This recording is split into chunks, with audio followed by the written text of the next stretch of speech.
जय हिंद दोस्तों, I welcome you all to Vaiths IAS. Now UPSC prelims 2024 UPSC का prelims का एग्जामिनेशन जीएस पेपर, उसमें इंडियन इकोनॉमी का सेक्शन, जो इंडियन इकोनॉमी के क्वेश्चंस आए हुए हैं, आज मैं उनके आंसर्स आपके साथ डिस्कशन कर रहा हूं। जितने भी क्वेश्चंस आए हैं मैं कोशिश कर रहा हूं कि मैं आपको एक ऑथेंटिक आंसर प्रोवाइड कर सकूं और आप जो है एक सेफ एनालिसिस कर सकें कि आप कहां पर स्टैंड करते हैं। एंड आई होप जितने ही बच्चों ने ये एग्जाम दिया है उनका अच्छा गया होगा पेपर, क्योंकि प्रीलिम्स का जो पेपर होता है वो बहुत डाइसी होता है, as you all know.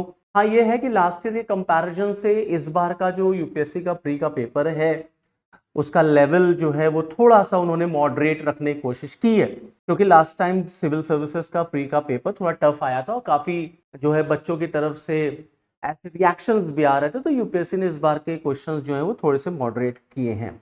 But I will not say that the questions are easy.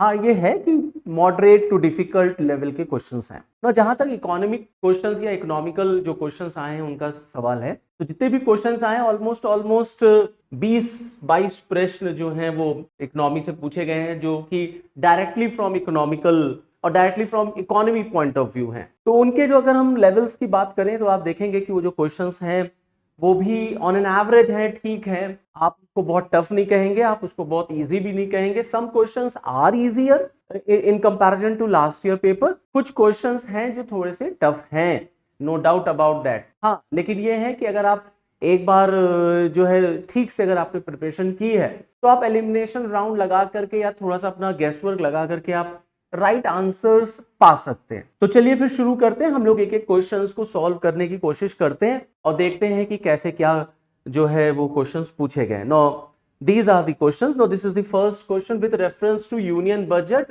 Consider the following statement.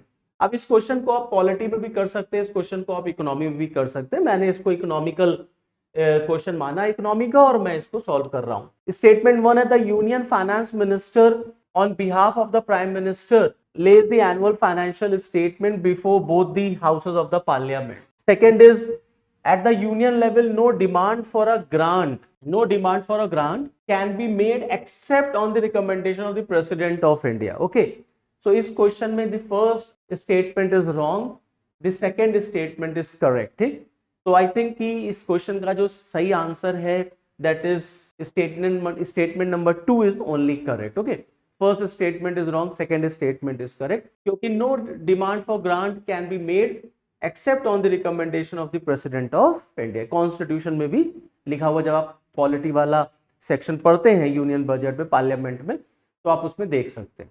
Now moving to the second question. Now this question is something related to current affairs. Now कुछ उन्होंने countries they रखी हैं और reasons दे रखे हैं कि वो news में क्यों रहे। जैसे for example Argentina worst economic crisis की वजह से वो न्यूज में था। Sudan war between the countries regular army and paramilitary forces. And third Turkey, कि टर्की ने नेटो से अपना नाम जो है वो वापस ले लिया। तो यहाँ पर जो करेक्ट मैच द कॉलम की वजह से, मतलब मैच द कॉलम का जो क्वेश्चन है, इसमें जो राइट आंसर है वो Argentina is the correct match and the second Sudan is the correct match. Okay, now Turkey is still there in NATO. तो इसका जो आंसर होगा सही, कौन कितने पेयर इसमें सही मैच कर रहे हैं, तो केवल 2 पेयर इसमें सही मैच कर रहे हैं। तो इसका बी वाला स्टेटमेंट जो है, बी जो है वो करेक्ट आंसर है। Okay, now moving to the next question. ये स्टेटमेंट 1 स्टेटमेंट 2 जैसा क्वेश्चन है, थोड़ा सा ट्रिकी है। थोड़ा ट्रिकी क्या है, थोड़ा टफर साइड का भी ये क्वेश्चन है। If the United States of America were to default on its डेब्ट, holders of the US Treasury bond will not be able to exercise their claim to receive payment. मतलब अगर United States of American government जो है वो default हो जाती है, तो जो भी यूएस ट्रेजरी बॉन्ड्स के होल्डर्स हैं वो अपना पेमेंट के लिए क्लेम नहीं कर सकते। Second statement is the US government डेप्ट is not backed by any hard asset but only by the faith of the government. Okay, no this sound something irregular. Okay, क्योंकि जो गवर्नमेंट के bonds होते हैं वो किसी ना किसी हार्ड एसेट से बैक्ड होते हैं। तो this second statement is second statement is wrong, क्योंकि वो कुछ बैक्ड होते हैं कुछ हार्ड एसेट से। हाँ, first statement I think it is correct. तो यहाँ पर statement number 1 is correct and statement number 2 is incorrect. So C is the your correct answer in this question. Okay. Now moving to the next question, this is something related to syndicate lending. Okay, now syndicate lending का मतलब होता है group एक syndicate का मतलब एक group, तो एक ग्रुप की lending. Okay, now syndicate lending spreads the risk of borrower default across multiple lenders. This statement is correct. Okay, the syndicated loan can be a fixed amount of fund but cannot be a credit line. This is wrong. Okay, this statement is wrong. क्योंकि the syndicate loan can be a fixed amount of fund but cannot be a credit line. It's wrong. Cannot be not. It can be. वो credit line भी हो सकता है. So statement 1 is correct. Statement number 2 is wrong. So that means the right answer is statement 1 is correct, but statement number 2 is incorrect. That means the C is the correct answer. Okay. Now moving to the next question. Something related to digital rupee. Reserve Bank of India की digital currency digital rupee, उसी से question पूछा है. तो digital rupee is a sovereign currency issued by RBI in alignment with its monetary policy. Yes, this is the correct statement. It appears as a liability on the RBI balance sheet. Yes, it's correct. It is insured against inflation by its very design. No, wrong. It is freely convertible against commercial banks money and cash. Yes, correct. So 1, 2 and 4. So D is the right answer. 1, 2 and 4. All three statements are correct. 1, 2 and 4. Okay. Now moving to the next question. The European Parliament approved the Net Zero Industry Act recently. ये सही है. यूरोपीय parliament ने net zero industry act अभी recently जो है ये approve किया था. स्टेटमेंट नंबर 2 है that the European Union intended to achieve carbon neutrality by 2040. No, not by 2040. It's by 2030. Okay. So statement number 1 is correct. Statement number 2 is incorrect. So the C is the correct answer. Okay. Now consider the following statement. Again, statement 1 and 2. Recently, the Venezuela has achieved a rapid recovery from its economic crisis and succeeded in preventing its people from fleeing / immigrating to other countries. Yes, correct. अभी हाल ही में Venezuela ने अपने लोगों को economical crisis से बाहर निकाला है. बात सही है. स्टेटमेंट 2 कह रहे हैं Venezuela has the world's largest oil reserve. बिल्कुल सही है. World's largest oil reserves is in Venezuela. Okay. So both the statements are correct. Both the statements are correct and it is the correct explanation also. So A is the correct answer. Both statement 1 and statement 2 are correct, and statement 2 explains statement number 1. Now, with reference to Digital India Land Record Modernization Program, तो जो government of India ने digital land records रखने का जो programme चलाया था उससे related ये क्वेश्चन है. आप कह रहे हैं आपको स्टेटमेंट्स को कंसीडर करना है. To implement the scheme the central government provides 100% funding. बिल्कुल सही है. ये जो स्कीम है ये 100% सेंटर की तरफ से फंड किया जाता है. Under the scheme cadastral maps are digitised. बिल्कुल सही है. कैडेस्ट्रल मैप्स का मतलब होता है वो जो भू मैप होते हैं, भूखंड मैप, उनको डिजिटल करना है. बिल्कुल सही है. ये स्टेटमेंट भी सही है, ये भी सही है. और जो भी रिकॉर्ड्स इसमें रखे जाएंगे वो कॉन्स्टिट्यूशन में जो लैंग्वेजेस दी गई हैं वो किसी भी लैंग्वेज में रखे जा सकते हैं, सभी लैंग्वेजेस में रखे जा सकते हैं. तो this means all 3 are correct. तो यहाँ पर जो आपका डी वाला ऑप्शन है 1, 2 and 3 all 3 are correct. Okay. अब आइए क्वेश्चन नंबर नेक्स्ट क्वेश्चन पर. प्रधानमंत्री जो मातृत्व अभियान था, सुरक्षित मातृत्व अभियान, तो प्रधानमंत्री सुरक्षित मातृत्व अभियान से रिलेटेड ये क्वेश्चन आया है. अब इसमें 2 स्टेटमेंट दिए इन्होंने. एक इस गवर्नमेंट ऑफ इंडिया की स्कीम का ये क्वेश्चन है. कह रहे हैं this scheme guarantees a minimum package of antenatal care services to women in their second and third जो टर्म ऑफ प्रेगनेंसी. बिल्कुल ठीक है, सही है. ये second and third trimesters of pregnancy. This statement is correct. And under this scheme, private sector healthcare providers of the certain specialists can volunteer. इसमें ये भी कहा गया था कि भारत सरकार जो प्राइवेट सेक्टर्स को जो है वो मोटिवेट करेगी टू प्रोवाइड द सर्विसेज. तो both 1 and 2 are correct. So both statement 1 and 2 are correct. दोनों सही है इस योजना से रिलेटेड. चलिए अब आगे बढ़ते हैं. नेक्स्ट क्वेश्चन ये भी एक गवर्नमेंट ऑफ इंडिया की स्कीम से रिलेटेड है. 2 क्वेश्चन अभी तक दिख रहे हैं भारत सरकार की योजना से. इसका मतलब है कि गवर्नमेंट ऑफ इंडिया की स्कीम से क्वेश्चन आता है. आपको भारत सरकार की योजनाओं को बहुत ध्यान से पढ़ना पड़ेगा. ये देख लीजिए, इस तरीके से ही आपसे प्रश्न पूछे जाएंगे. ये उनके लिए है जो नेक्स्ट ईयर एग्जाम देने जा रहे हैं. ओके. तो आपको गवर्नमेंट ऑफ इंडिया की स्कीम्स को थॉरोली पढ़ना ही पढ़ना है. Now how to read the schemes, what to read from the schemes, what not to read from the schemes. You can get the idea, you can have the idea from looking at this type of questions. कि आप ये questions को अगर आप देखेंगे तो एक आपको आइडिया लग जाएगा कि हाँ किसी भी योजना से भारत सरकार के किसी भी स्कीम से गवर्नमेंट कैसे क्वेश्चन हमसे पूछती है। नो, बढ़ते हैं अब आगे। प्रधानमंत्री श्री योगी मानधन योजना, भारत सरकार ने एक योजना शुरू की थी, प्रधानमंत्री योगी मानधन योजना, उससे रिलेटेड है।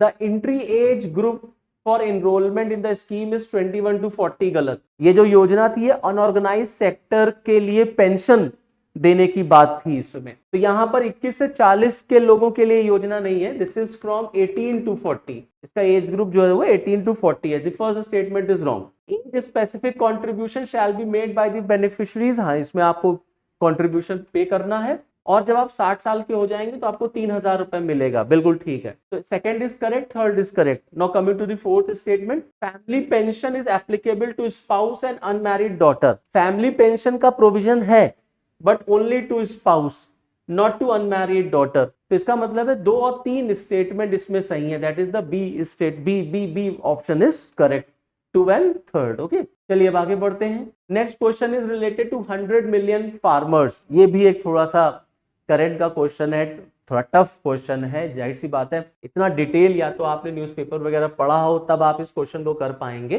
बट दिस क्वेश्चन मैं कहूंगा, I would say that this question is not easy to attempt. Okay, तो ये 100 मिलियन प्रोग्राम जो फार्मर्स जो स्कीम थी, या एक तरीके से कह लो ये जो योजना है, ये वर्ल्ड इकोनॉमिक फोरम की जो स्कीम है, वर्ल्ड इकोनॉमिक फोरम ने इसको शुरू किया था, and it's a platform for accelerating the transition towards food and water system that are net zero, means carbon free, nature positive, and that aims to increase farmers resilience. This first statement is correct. पहला statement ही इसका सही है, आपको एक ही statement find out करना है कौन सा करेक्ट है। The first statement is correct. Okay, now moving next to the next question related to total fertility rate. Total fertility rate in an economy क्या होती है? तो total fertility rate in an economy क्या है?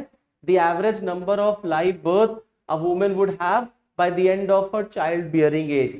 अपने life span में जो भी महिला बच्चों को जन्म देती है, उसका जो एवरेज नंबर है, that is known as TFR, total fertility rate. So the average number of live birth a woman would have by the end of her childbearing age. So right answer is your D1. Now 3 statements हैं banking से related. In India, non-banking financial companies can access the liquidity adjustment facility window of the Reserve Bank of India. Second statement is in India, foreign institutional investors can hold government securities. Wrong. Foreign institutional investors cannot hold government securities. In India, stock exchange can offer separate trading platform for debt. Yes, this statement is correct, and this statement is also wrong. NBFCs can access the liquidity adjustment facility. Wrong, they cannot access. Okay, तो केवल इसमें third statement सही है, ये B वाला statement सही है इसमें। ओके, केवल थर्ड, एक ही स्टेटमेंट इसमें सही है। चलिए आगे बढ़ते हैं। In India, which of the following can trade in corporate bonds and government security? ये बहुत सिंपल सा क्वेश्चन है। कौन कॉर्पोरेट बॉन्ड और गवर्नमेंट सिक्योरिटी में ट्रेड कर सकता है? Insurance company, pension funds, retail investors, all above, तीनों। तो तीनों लोग जो है वो ट्रेड कर सकते हैं। So here the correct option is your D1, that is 1, 2 and 3. Now again, which of the following is or above considered as financial instrument? कह रहे हैं फाइनेंशियल इंस्ट्रूमेंट इनमें से कौन कौन सा है? Exchange traded fund, motor vehicle and currency swap. अब जाहिर सी बात है, अगर आप इसको थोड़ा सा अभी अपना माइंड भी लगाएंगे तो भी आप कर ले जाएंगे कि जो मोटर व्हीकल होगा वो फाइनेंशियल इंस्ट्रूमेंट नहीं हो सकता, तो 2 तो नहीं होगा। अब सेकंड नहीं हो सकता, तो इसका मतलब है ये नहीं होगा, ये नहीं होगा। अब या तो केवल एक है या तो 1 and 3 है। तो 1 and 3, 3 पहला और तीसरा। एक्सचेंज ट्रेडेड फंड, ETF, ये भी फाइनेंशियल इंस्ट्रूमेंट है। करेंसी स्वैप जो होते हैं एग्रीमेंट के थ्रू, जैसे नहीं करेंसी स्वैप किया जाता है, इंडिया जापान ने करेंसी स्वैप एग्रीमेंट किया, वो भी एक फाइनेंशियल इंस्ट्रूमेंट हो जाता है। तो 1 and 3 यहाँ पर डी वाला ऑप्शन सही होगा, 1 और 3। ओके, अब यहाँ पे भी बैच दी कॉलम है, आपसे पूछ रहे हैं करेक्ट पेयर कौन कौन सा है। Storage of agriculture produce, secondary sector, जो खेती का जो प्रोड्यूस होता है उसको जब हम स्टोर करते हैं, स्टोरेज करते हैं, तो कह रहे हैं वो सेकेंडरी सेक्टर में आता है।